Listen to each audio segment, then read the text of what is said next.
It is so liberating, truly, to start doing my own music. And the fact that even one person is listening to it is enough for me, honestly. So I'm so grateful that all around the world, like it's like a global thing where people are listening to it and continuing to listen to it, which is important. I'm influenced by so many different genres of music, to be honest.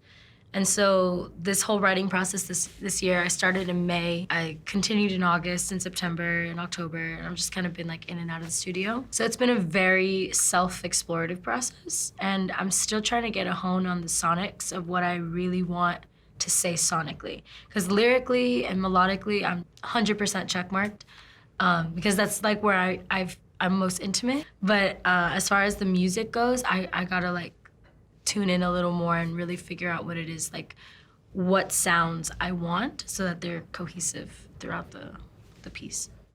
I feel like there's a lot of really groundbreaking people at this current time, and have been very groundbreaking people in past times as well, whose shoulders we stand upon and whose message we continue and have just opened up a little further and further and further. And I hope that there's younger people who come after us that continue to push the envelope. I love at being involved in anything that helps other people and using my voice to lend that light to other things that are doing really amazing things for other humans in the world. I'm very privileged, and I think it's part of my personal mission and journey is to shine light on as many causes as possible that really do groundwork on helping, especially like women and children and refugees, and anything oriented around education. Those are like kind of sectors I'm really, really passionate about. It's kind of just this beautiful melting pot of, like I grew up in Miami. So in Miami, I definitely experienced Latin culture just kind of being the dominant thing there.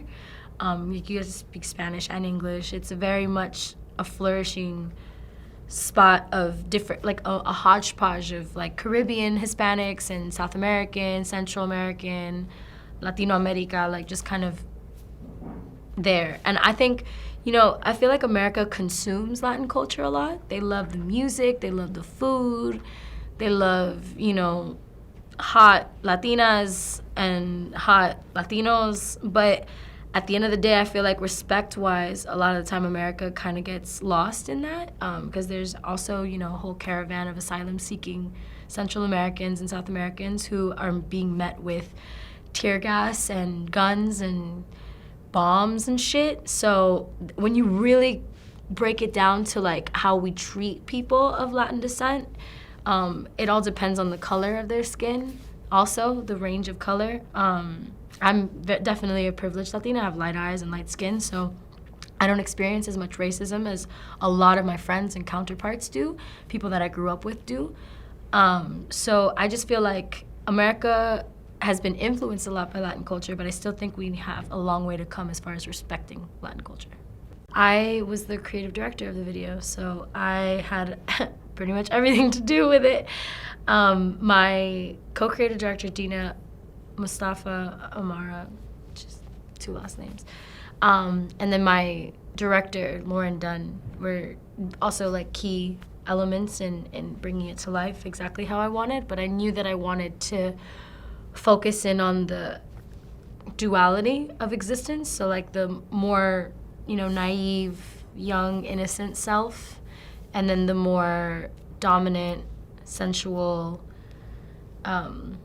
violent self, because they both exist in me. And so they were just exploring each other and getting to know each other. And that happened.